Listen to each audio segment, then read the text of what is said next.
Hello viewers, আসসালামু আলাইকুম। বড় মতো স্বাগতম জানাচ্ছি আরও একটি ব্র্যান্ড নিউ ভিডিওতে। তো বন্ধুরা, আমাদের আদা চাষের আমরা আরও এক ধাপ এগিয়ে চলে এসেছি। মূলত আপনাদেরকে কিছুদিন যাবত দেখিয়েছিলাম একটা জমিতে আদা চাষ করতেছিলাম এবং সেখানে কিন্তু আমরা বস্তাগুলো সাজিয়ে ফেলেছি। প্রায় 2500 থেকে 2600 বস্তা আমরা সেখানে সাজিয়ে ফেলেছি এবং আজ আমরা আমাদের নতুন আরেকটা জমিতে এসেছি। সেখানে দেখতে পাচ্ছেন যে আমাদের যে লেবার ভাইরা আছে তারা এখানে কাজ করছে। মূলত আপনারা এর আগে দেখেছেন যে 4 জন লেবারে কাজ করতেছিল, কিন্তু আমাদের সময়ের একটু স্বল্পতার জন্য আমরা কিন্তু লেবার এখানে আরও বাড়িয়েছি। মূলত যারা আদা চাষ করবেন কিংবা আদা চাষ করবেন বিধায় ভাবছেন, তাদের কিছু বিষয় জেনে রাখা উচিত।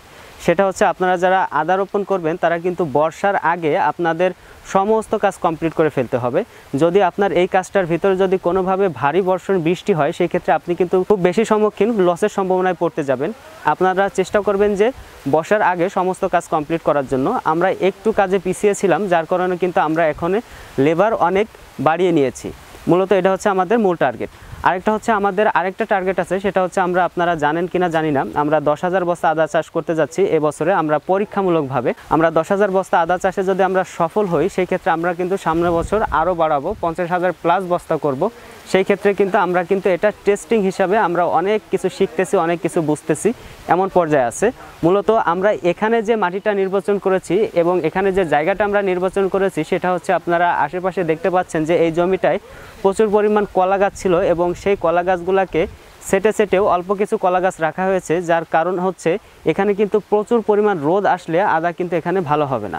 আপনারা জানেন অবশ্যই, আদা কিন্তু হালকা রোদ হালকা ছায়ায় খুবই ভালো হয়। এখানে কিন্তু আমরা সেটার ব্যবস্থা করেছি এবং আমরা মাটি নির্বাচনে বেশ কিছুবার ভুল করেছিলাম, যে ভুলের জন্য আমরা কিন্তু অনেক কাজে পিছিয়ে পড়েছিলাম। কিন্তু এখন আর আমাদের মাটির নির্বাচন যে সমস্যা, সেটা কিন্তু আমরা সমাধান করে ফেলেছি। আপনারা পিছনে দেখতে পাচ্ছেন আমরা কিন্তু হিউজ পরিমাণ মাটি কেটেছি। অন্য একটা ভিডিওতে আমি আপনাদেরকে দেখিয়ে দিব যে কয়টা লেবারের মাটি কাটলে আপনাদের পুরো 3000 বস্তা আদার জন্য একদম পারফেক্ট হবে। সেই সমস্ত ভিডিও দেখতে চাইলে আমাদের চ্যানেলটি সাবস্ক্রাইব করে রাখুন। এবং এখানকার কিছু বিষয় আপনাদেরকে বলে রাখি, এখানে আমরা মূলত 3000 বস্তা এখানে আমরা টার্গেট নিয়েছি। দেখা যাক আল্লাহ ভরসা আমরা কতটুকু এখান থেকে বের করে নিয়ে আসতে পারি। এবং এখানকার যে আবহাওয়া এবং মাটি, সেই মাটির সম্পূর্ণ ভিডিও আপনারা আই বাটনে ক্লিক করলে দেখতে পাবেন, এটাও সম্পূর্ণভাবে দেওয়া আছে।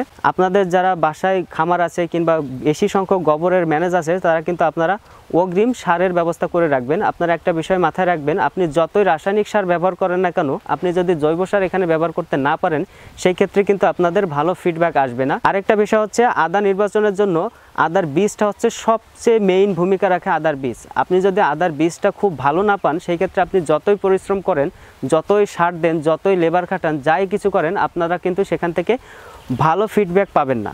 মূলত বন্ধুরা, আমরা যে বীজটা নির্বাচন করেছি সেটা হচ্ছে খুব উন্নত মানের একটি থাইল্যান্ডের বীজ, যেটা গবেষণায় প্রমাণিত 1 থেকে 1.5 কেজি প্লাস এটার থেকে ফিডব্যাক পাওয়া যায় সঠিকভাবে করতে পারলে। আমরা কতটা পারি সেটা আপনাদের হারভেস্ট পর্যন্ত অপেক্ষা করতে হবে। এবং আমার মূল লক্ষ্য হচ্ছে, আমরা যারা কৃষক ভাই বন্ধু আছি, আমরা যারা এই আদা চাষে অভ্যস্ত হতে চাচ্ছি, অনেকে আছে প্রতারিত হন বীজ কিনতে গিয়ে, অনেকে আছে আপনারা মার্কেট থেকে 2 নম্বর বীজ কিনে নিয়ে এসে আদা রোপণ করেন, হতাশ হয়ে যান।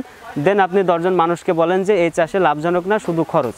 আমি চেষ্টা করব প্রত্যেকটা কৃষি ভাই বন্ধুর যারা আছে, যারা আদা চাষ করতে ইচ্ছুক, আমি সবার কাছে আমাদের যে বীজগুলো আছে, নিজস্বভাবে যে বীজগুলো আমরা তৈরি করব, সেই বীজগুলো আপনাদের একদম কাঙ্ক্ষিত পর্যায়ে পৌঁছে দেওয়ার চেষ্টা করব। সেই পর্যন্ত অপেক্ষায় থাকতে হবে এবং আমাদের চ্যানেলের সঙ্গে থাকতে হবে, আমার জন্য দোয়া করতে হবে।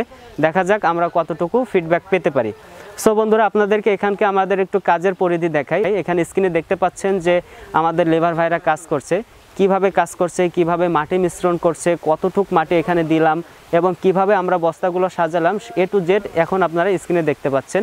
আরেকটা বিষয় হচ্ছে, অনেকে হচ্ছে বস্তার লেয়ারগুলো 3টা করে সাজায়, অনেকে হচ্ছে 2টা করে সাজায়। এখানে বিষয় হচ্ছে, আপনি যদি বস্তার লেয়ার 3টা করে সাজান, সেই ক্ষেত্রে আপনার জায়গা অনুযায়ী আপনি যেখানে 3000 বস্তা ধরবে, সেখানে আপনি আরও 500 বস্তা ব্যাকআপ পাবেন কিংবা 200 বস্তা ব্যাকআপ পাবেন। আর যদি আপনি 2টা লেয়ার করে সাজান, সেই ক্ষেত্রে আপনি কিন্তু 300 বস্তা কিংবা 500 বস্তা ব্যাকআপ কম পাবেন। এটার ভিতরে আবার পার্থক্য আছে। আপনি যে 3 লেয়ারে আদাগুলো চাষ করছেন, মাঝখানে যে লেয়ারটা থাকবে সেটা কিন্তু গ্রোথ হতে একটু সমস্যা হবে, কারণ সেটা পর্যাপ্ত পরিমাণের আলো বাতাস পাবে না এবং আপনি পর্যাপ্ত পরিমাণে সেটা টেক কেয়ার করতে পারবেন না। কিছুটা হলেও সেখানে আপনি কেয়ারের সমস্যা হবে। কিন্তু আপনি যখন 2টা লেয়ার করে দিবেন, আপনার বস্তা যদি আপনার 100 কমও হয়, 200 কম হয়, সেই ক্ষেত্রে কিন্তু আপনার আদাগুলার গ্রোথটা ভালো হবে এবং আপনার সেখান থেকে ভালো ফিডব্যাক আসবে। আপনি একটা বিষয় মাথায় রাখবেন, আপনার যদি বেশি করার জন্য যদি আপনার প্রতিটা বস্তা থেকে 100 গ্রাম যদি আদা কম হয়, সেই ক্ষেত্রে কিন্তু আপনার কয়েক লক্ষ টাকার ক্ষতির সম্ভাবনা হতে পারবেন। সেটার জন্য আমরা কিন্তু 2 ভাগে বিভক্ত করেছি, কিছু 3 লেয়ারে করেছি, কিছু 2 লেয়ারে করেছি এবং আরও পরীক্ষামূলকভাবে আরও কিছু করতেছি, যেগুলো সফল হলে আপনাদেরকে সেই সমস্ত ভিডিও দেওয়া হবে। সো বন্ধুরা, ভিডিওটি আর লং করব না, আজকের মতো এতটুকুই। ভিডিওটি ভালো লাগলে অবশ্যই like, comment, share and subscribe করবেন।